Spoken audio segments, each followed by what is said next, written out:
পটুয়াখালী বলেন, এই প্রত্যেকটা সাইটে কিন্তু খুব ক্ষতিগ্রস্ত হয়েছে।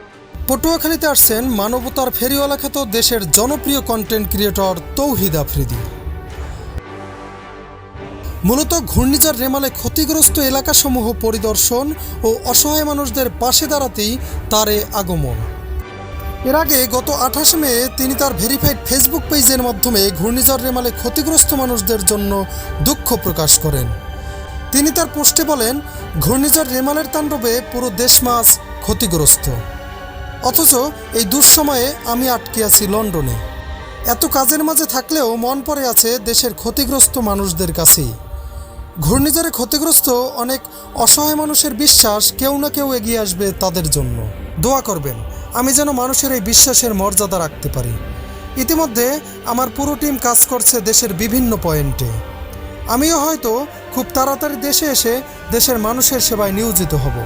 দোয়া করবেন আমার জন্য। তারই ধারাবাহিকতায় আগামীকাল 7ই জুন শুক্রবার পটুয়াখালীতে আসছেন দেশের জনপ্রিয় এই কন্টেন্ট ক্রিয়েটর। জানা গেছে আগামীকাল তিনি পটুয়াখালী সদরে এসেই সেখান থেকে মির্জাগঞ্জ ও বাউফল সহ বিভিন্ন ঘূর্ণিঝড় কবলিত এলাকা পরিদর্শন করবেন এবং ক্ষতিগ্রস্তদের মাঝে সাহায্যের হাত বাড়িয়ে দিবেন।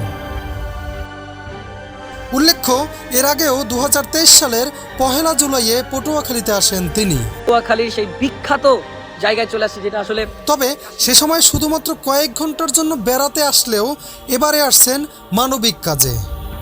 Desk report, Patuakhali news.